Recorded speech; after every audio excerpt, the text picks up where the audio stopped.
What's up, familia? My name is Hugo Fernandez. I'm an entrepreneur based in Los Angeles, California. And this video, I made it for one simple reason. And that reason is to help you get through these tough times. Whether you're a business owner and you've seen your income drop 30, 40, 50%, in some cases 90 and 100%, completely businesses are shutting down, or you're somebody sitting at home wondering what your next move is going to be because you got laid off or your hours got cut, and you're trying to figure out, what do I do to be able to pay my bills, take care of my family, put food on the table, not only that, but take care of my health and still be able to go out and create income. I need to make some money, right? And I feel an immense sense of responsibility to share some of the skills and the knowledge that I've learned over the last better part of a decade being an entrepreneur, and now being fortunate enough to make several millions of dollars through my business over the last couple of years. So in today's video, I'm going to give you 7 essential, crucial skills and things you should focus on in order to make it through these tough times, in order to increase your income and actually thrive while most people are taking a step back, contracting, and letting the fear get the most of them. So if you're watching this video, I want you to really think about your future and your life. Fast forward 3 years from now, 5 years from now, 10 years from now, what does your life look like? Because the decisions you make today, like literally in the next week, are going to affect you for the next decade. And at the end of this video, or actually you can click the link below, I put together a 70-page ebook on how to increase your income and help you create some of the mindset shifts and some of the things that you need to think about, and also how to go about finding how to create an income. There's so much opportunity for you to make money online, and that used to be a scammy get-rich-quick method, or it seemed to be that way. But to be honest, now, because everybody's shut down, being forced to work from home, that's the only way to make money. And this isn't one of those get-rich-quick, make money online videos. That's not what this video is about. This video is 2 things. Number one is I'm going to share a real practical story of how I was able to go from living on food stamps as a kid, growing up undocumented, to now making millions of dollars, having a company with 12 plus employees, and really serving and adding value to the marketplace. I'm going to walk you through a little bit of my story. The second thing is I'm going to give you those 7 essential things that you must focus on in order to thrive and increase your income here in the next couple of months. Look, I know what it's like to struggle, to be afraid of not being able to take care of your family, to feeling like there's got to be more, like feeling like this isn't how life is supposed to be. When I was 3-4 years old, my mom, a single mother, crossed the border with me, and as a result, I grew up as an illegal immigrant, an undocumented immigrant. Life was pretty tough. Before I graduated high school in the US, I had moved over 14 different times, went to over, I think it was 12 different schools, from middle school, elementary school, middle school, and high school. By the time I got to 10th grade, I had pretty much given up on everything. I had like a 1.7 GPA. I was definitely heading down the wrong path because I simply had let life's circumstances dictate who I was becoming, right? Being an undocumented immigrant, I was born in Mexico. I didn't have a lot of options. I grew up on food stamps. My parents didn't have any money. I was for the early part of my life, I was raised by a single mother, and all these different things just said, you know what? Fuck it. I give up, right? But I knew there had to be more. I knew there had to be more to life, and I knew that my potential was so much more than my current circumstances, or that what society and the world was telling my reality would be. So I became fanatic about first off, how do I make more money? Because I saw money as a solution to a lot of my problems, which at the time was not having any money. As a kid, I had to go knock on hundreds of doors after school selling tamales door to door because my parents couldn't afford to buy me school supplies, or I had to help my parents make ends meet, right? And if you're like me, an immigrant, or if you're Mexican, you understand what this is like, having your family struggle day in and day out. But there is another way, and that way is what I'm going to talk to you about today. And really, this video is mostly to inspire you and to point you in the right direction, and hopefully give you some practical advice on what you can do to get yourself out of whatever situation is going on right now. It's April right now, April 2020, and the whole country is shut down. Millions of people in the last 2 weeks, over 10 million people have lost their job. Macy's laid off or furloughed over 100,000, I think it's 200,000 employees. The economy is going through a massive reduction and recession that is going to last, who knows, but definitely the effects are going to be felt for the rest of 2020. And in 2008, 2009, during the last recession, I was just about to get out of high school. My dad got sick. He was a house painter, and he got intoxicated with paint. And I had to become head of household. I had to work my ass off to provide, to pay the car bill, the car payment, to pay rent, to put food on the table for a family of 6 as a 17, 18-year-old kid. So I was thrown right into it, and that was on top of all the stuff that I had already done. I grew up selling candy out of my backpack, hustling tamales. I did so many different things to just help my family. And then when I was 17, during the worst economic contraction, I was a 17-year-old with no skills.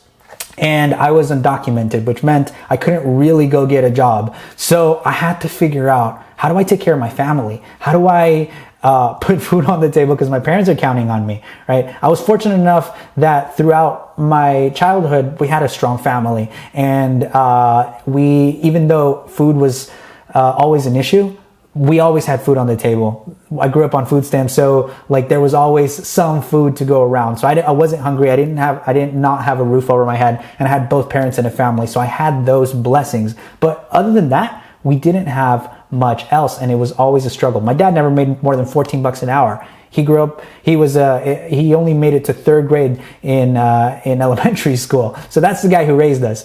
So I was 17 years old. I'm like, I have no idea how I'm going to take care of my family. And that's when I went into overdrive. And so I'm going to jump into the 7 things that I learned throughout that process that helped me get to where I am today. I'm fortunate that I'm still able to work from home, even during the quarantine. I'm still able to earn an income. I'm still able to serve, get clients, market, make money, all while the economy is collapsing and while the world is falling apart. Why? Because I have some basic essential skills that allow me to do this. And all these things I've learned over the last 10 years and even before that I want to share with you now. Number 1 is you have to take full responsibility and make a decision that you're going to be in charge of your life. Okay? When you grow up on food stamps and on government assistance, there's a lot of complacency. A lot of people just are waiting for the first of the month so their food stamps comes in so that they can go and splurge and go and buy a bunch of junk food, right? So I grew up around that. Most people are just living paycheck to paycheck to pay for bills, to like just settle, and that's good enough. And I was like, no, that sucks. I don't want to do that. My parents deserve more. I deserve more. I know I'm capable of doing more. And I decided to take full responsibility. Look, if I waited for the government as an undocumented immigrant, I was going to be broke, poor. It was going to take forever. It's incredibly frustrating. And that's the position that I see a lot of Americans today putting themselves in. They're waiting for the government to send out a stimulus check. They're waiting for coronavirus to end. They're waiting for something to happen, for their job to come back, for the economy to turn. They're waiting for their unemployment check. And look, while those things are in place to help you, that's a safety net, and that's amazing. That's why this country is one of the best countries in the planet. Look, you have a duty and responsibility. If you're still watching this video and if you're capable of going online and searching for information, you have a duty and a responsibility to improve your situation, right? So take that responsibility, take full ownership for your life, and make a definite decision that your life will change for the better, that you will be an inspiration to your family. Okay, so that's number 1. Number 2 is you got to focus on creating and increasing your income. If your income went to 0, you have to create income. If you already have some income, you have to increase it. And you could say, well, nobody's hiring. That's not true. There's a bunch of grocery stores, delivery services. You could drive Uber, you could do Postmates. You could do so many different things to create one income source. Okay, when I started selling iPhone cables. I was 17, 18 years old. Actually, before that, I had a job. I had a sales job. I went and took a sales job as an 18-year-old. And I quit that job when I was 20, 21. And I started selling iPhone cables. I went on eBay. I bought these iPhone cables for 10, 25 cents, imported them from China, bought a whole freaking buttload. And I didn't know anything about selling online. So all I knew was door to door. So I went door to door. I went to my local swap meet. I went to a guy who was selling electronics and I said, hey, look, I have these iPhone cables. We'll split the profit. Can I leave a batch here? And I'll come back in a week and we'll split the profit. You don't have to spend any money. If they sell, great. If they don't sell, that's fine. I'll come back and pick up the cables. Sound good? He said, sure. I left him a bunch of iPhone cables, right? And then I used the rest of the stuff that I had, the rest of the little money that I had saved for my job, and I went and I bought computer monitors and old electronics, and I fixed them up, I resold them, I put them on Craigslist, and people started showing up. This was 2010, 2011. And when I went back to that guy and said, hey, how are iPhone cables? He's like, somebody, we sold a handful, here's your cash. And he's like, oh, but by the way, I have a friend inside. This was a local swap meet. He's like, I have a friend inside who has this little business selling pots and pans for like Mexicans. And like these big wok things where you make carnitas and all this other stuff. And he said, he needs some help with his computer. Can you go help him? And I'm like, I don't know, I'm not doing anything. I was just, at the time I had just quit my job. And so I went and the guy said, hey, look, I have some customers who come from really far who would like to see photos of my products online. And I'm texting it to them right now. I have to take a picture. I have to text it to them. Can you help me put together something where I can put it on Facebook or I can, and I'm like, do you mean like a website and like a gallery? He's like, yeah, that. And so he's like, can you help me?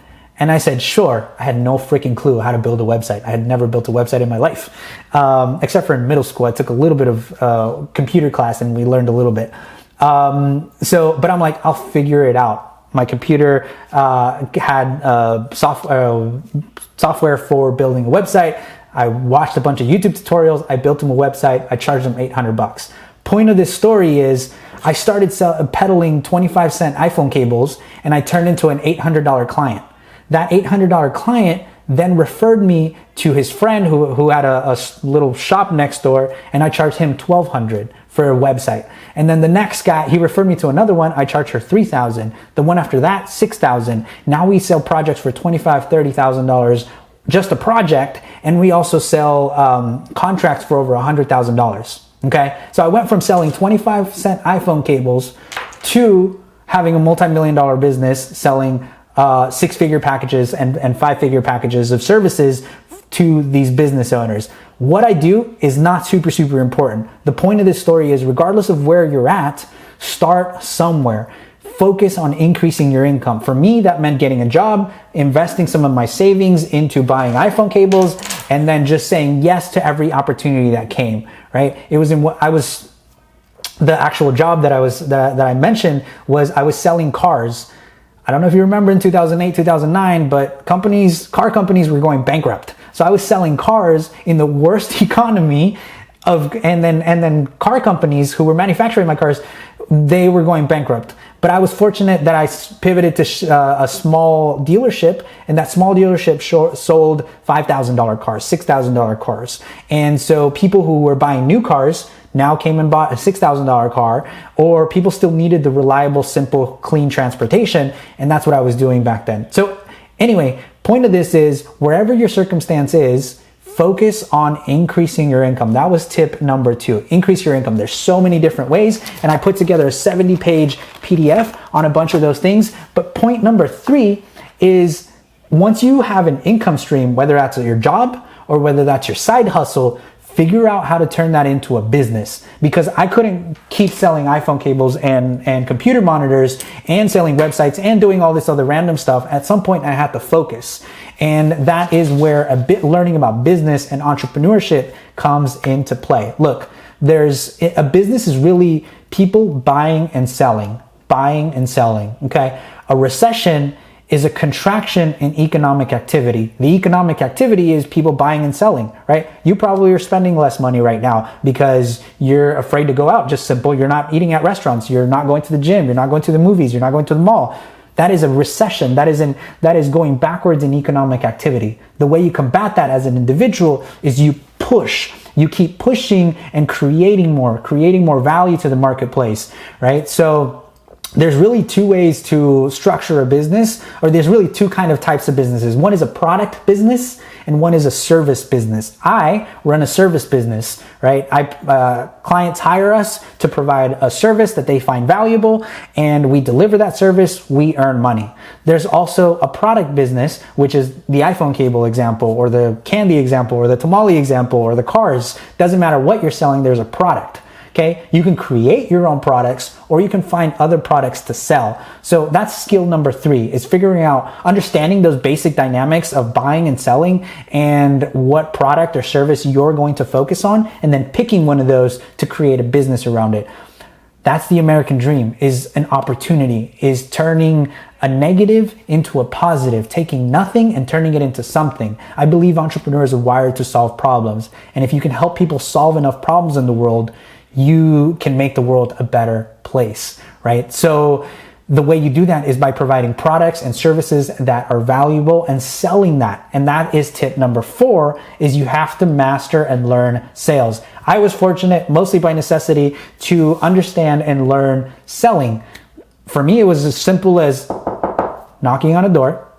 Hello, we have tamales. Would you like to buy some tamales? They're $5. Or $10 for a dozen, $5 for half a dozen. We got chicken, we got pork, we got red, and that was my sales pitch. It's really that. The hardest part for most of you, and you probably, if you're still watching, you're probably laughing. The hardest part is actually just knocking on the door and being humble enough to, at the time I was a kid, I didn't really understand what the hell was going on. If I had to do that now, I'd probably have some hesitation, but because that was just my normal environment, and my mom said, hey, go knock on the door and see if they want to buy some tamales. I remember one of my first memories of selling tamales was me being like, excuse me, miss, would you, my mom sent me here, she's selling some tamales, would you like to buy some? It was that was my sales pitch, right? It wasn't very sophisticated, but I learned how to sell. I learned how to initiate a conversation, how to smile, how to get the person to pay attention to me, not slam the door on my face, and how to get them and persuade them to buy something from me. So that's tip number 4, is you have to learn sales. I have some sales strategies in this PDF that is down, link is down below, so make sure you download that. Sales strategies, I could do a whole another video on sales strategies, but the 5th thing is you gotta learn how to market, okay? It would have been much better, I don't know why I keep going back to the tamale reference, but it would have been much better had people been calling me and saying, hey, I want to place an order, right? Rather than me having to go and knock on doors. But I had to learn that skill, right? So when I was selling cars, I realized that when somebody walked on the car lot, they didn't want to talk to me, because who the hell wants to talk to a used car salesman, right? They're just like, get away from me. I'm just looking. I don't want to talk to you, whatever. And so I'm like, oh man, one, it's hard enough to sell. 2, if they don't want to talk to you, that's a problem. So I'm like, how do I get people to trust us before they even come on the lot? And that's when I started learning about marketing. What I did was, every time I sold a car, I sat somebody down and I told them, hey, if you like your car, if you like the experience, could you leave us an awesome review while I get your paperwork ready? They said, of course. They were super excited, super happy. They left me a review on Yelp, Google, DealerRater, a bunch of other sites. And I would give them free car washes and so forth as an incentive. What happened was, 3 to 6 months later, people started coming and saying, I want to work with Hugo. I want to talk to Hugo. I want to buy a car from Hugo. And that opened my eyes to marketing, because I'm like, whoa, I went from people not wanting to talk to me because I was a used car salesman to now they come onto the lot and ask for me by name because of my reputation, because I learned how to market, I learned how to build a brand, and that opened my eyes to marketing. And that's the business that I have now. I have a marketing business. The 6th tip, number 6, this video is going a lot longer, but I hope you're finding some value. If you do, leave me a comment below. Tip number 6 is you have to understand and learn money. From a basic principle of business, that's why tip number 3 was business. From a basic principle of buying and selling, and that's all an economy is, and a recession is just a contraction in that activity of buying and selling. If you understand that, then you are far better ahead, far more ahead. There's a video that I'll also link in the description called How the Economic Machine Works by Ray Dalio. It's a 30-minute animated video on how the economy works, how business works, and how this concept of buying and selling makes everything go around. You probably lost if the people who lost their jobs probably lost their jobs because there's not enough people buying and selling that company's product or services. Therefore, there's not enough revenue, there's not enough income. Therefore, they have to lay people off. If you understand how all that works, then you can go and take action to rebuild that back up, to take charge of your financial life, to take charge of your life. Because most of us are taught to go to school, get good grades, get a good job. Fortunately for me, that plan didn't work because I was undocumented, but that's the plan. Go to school, get good grades, get a good job, and retire when you're 65, right? And that age keeps sliding older and older. So if you're just waiting on that, you're probably taught in to show up at 9 o'clock, go off at 5, and that's it. Go home, watch some TV, relax, and do it all over again, and wait for Friday to come. Look, that model is broken. That model is not going to work. Even if you're working a 9 to 5, because I've worked a 9 to 5, I still work sort of a 9 to 5 working for my business. But what I do before and what I do after and what I do in between, that's what matters, right? The results that I'm producing, the person that I'm becoming in the process. So you have to learn and understand money so that you can take better control. Wouldn't it be nice if at the end of the year at your job, you could come and say, and your boss would say, hey, here's a $20,000 bonus for your performance because you produced enough value in the business that it warrants a $20,000 check. If your business or company can't provide that, find ways to create that. You can always work on commission. You can say, hey, if I produce X output, what would I get in return? Negotiate that. Learn about how this stuff works. So that's tip number 6, is learn about money. Tip number 7 is the final kind of wrapper to all of this, and this is an action item for you if you're that you're still watching. Number 7 is you have to sharpen your skills, and what I want you to do is I want you to make a list of all your current skills. This is what I did when I was first getting started trying to figure out what I should do with my iPhone cables. That's how I got that idea, was like, what was I good at? Well, I knew I could buy and sell stuff. So what could I buy and sell? I went on eBay and I saw iPhone cables, and I knew that at the swap meet they were selling for $5. So I'm like, I'm gonna go buy some iPhone cables and see if I can sell them for $5. I made a list of all the things that I had, all the skills that I had, all the things that I was good at, that people told me I was good at. I knew I was good at sales. I knew I had some sort of artistic talent. I knew I was good at communication. And I made a list of all the things. I played music. I even tried DJing on the side and making some money DJing. I hated DJing afterwards. I also tried photography. I tried so many things. I'll tell you a little bit more about what I tried in the book. So make a list of all the things that you're good at. And then finally, make a list of all the skills that you need. If you went through each of these exercises, again, number 1 is take full responsibility. 2, focus on creating and increasing income. Number 3 is understanding business and creating a business that's focused on a product or service. 4, sales. 5 is marketing. 6, learning about money. There's probably things in there that you don't know. Right? If you've never sold something, you got to learn how to sell. So you got to find sales training, sales tutorials. Even if it's e-commerce sales, it's fine. It's great. It's actually better. So there's probably some knowledge gaps between the things that you know you should be doing to create income, things you don't know, questions you have. Write those down so that then you can start being strategic about your learning, and then find people who can teach you that. Hopefully, I've provided some value. Hopefully that you learned something from downloading this PDF. It's 60, 70 pages. I also put together other training videos to go along with this. I really want to help as many people as possible. Please comment and share this video. Not for me. Forget about me. I'm good. Share this to people because they're going to need it. The world needs this right now. Figuring out, how do I take this into my own hands? How do I not become a victim of the circumstance? How do I pull myself out and create something better of myself? I feel very blessed and fortunate to be in the position that I'm in, and I feel an immense sense of responsibility to share this with you. If I was able to add value, please, I would love to know. Let me know. Shoot me an email, success@hugofernandez.com, success@hugofernandez.com. Shoot me an email. Tell me your story. Would love to learn and help you on this journey.